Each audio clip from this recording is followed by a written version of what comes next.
Hello வணக்கம். இன்றைக்கி நம்ம சேனலில் என்ன பார்க்க போகிறோன்னா வேர்க்கடலை சட்னி எப்படி செய்யலாம் அப்படின்னு தான் பார்க்க போகிறோம். தேங்காய் சட்னி மாதிரி வேர்க்கடலை சட்னி நம்ம டக்குன்னு ரெடி பண்ணிடலாம். அதுக்கு ஒரு டைமே எடுக்காது, ஒரு 5 நிமிஷத்துலேயே நம்ம ரெடி பண்ணுற ஒரு சட்னி தான். டேஸ்ட்டு பார்த்திங்கன்னா சூப்பராக இருக்கும். வேர்க்கடலையும் உடம்புக்கு ரொம்ப நல்லது. இது சாப்பிட்றதுக்கும் அவ்வளோ டேஸ்ட்டாக இருக்கும். இட்லி, தோசை எல்லாத்துக்குமே சூப்பராக இருக்கும் இந்த சட்னி. இதை கெட்டியாக ரெடி பண்ணோன்னா நம்ம சாதத்துக்குமே தொட்டுக்கலாம், அந்த அளவுக்கு சூப்பராக இருக்கும். வாங்க எப்படி செய்யலான்னு பார்க்கலாம். வேர்க்கடலையில் உள்ள தோலெல்லாம் நீக்கிட்டு அதை நம்ம சுத்தம் பண்ணி எடுத்துக்கணும்.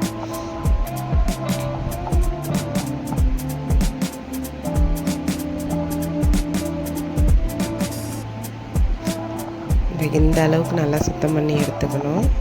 இதை அப்படியே நம்ம ஒரு மிக்ஸி ஜாரில் சேர்த்துக்கலாம். இது கூடவே நான் அரை மூடி அளவுக்கு கீனின தேங்காய் சேர்த்துக்கிறேன். காரத்துக்கு தகுந்த அளவுக்கு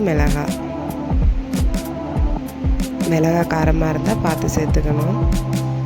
உப்பு தேவையான அளவுக்கு தண்ணி சேர்த்துட்டு இதை நம்ம எல்லாம் நைஸாக அரைச்சி எடுத்துக்கணும்.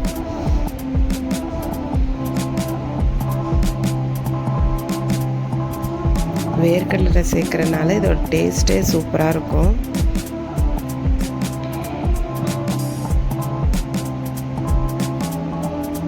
நல்லா இந்த அளவுக்கு அரைச்சி எடுத்தாச்சு. அதை அப்படியே நம்ம ஒரு கிண்ணத்துக்கு மாற்றிக்கலாம்.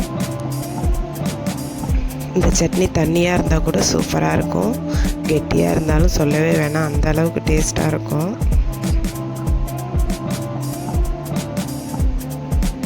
நான் கொஞ்சம் தண்ணியாக தான் இன்றைக்கி ரெடி பண்ணியிருக்கேன்.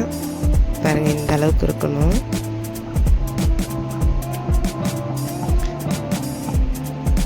இதுக்கு தாளிப்பை பார்த்துடலாமா? கொஞ்சமாக எண்ணெய்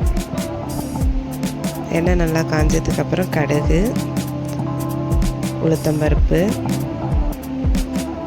ஒரு கொத்து கருவேப்பிலை, அது அப்படியே சட்னியில் சேர்த்துடலாம். வேர்க்கடலை போட்டிருக்கிறதுனால பெருங்காயம் சேர்க்கலை. இப்போ பாருங்கள், சூப்பராக ரெடி ஆகிடுச்சு. அவ்வளோதான், சூப்பரான சட்னி ரெடி ஆகிடுச்சு.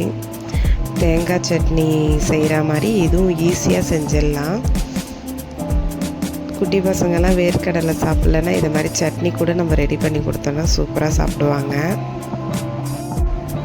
வீடியோ பிடிச்சிருந்துன்னா லைக் பண்ணுங்கள், ஷேர் பண்ணுங்கள், மறக்காமல் சேனலை சப்ஸ்கிரைப் பண்ணுங்கள். தேங்க்யூ.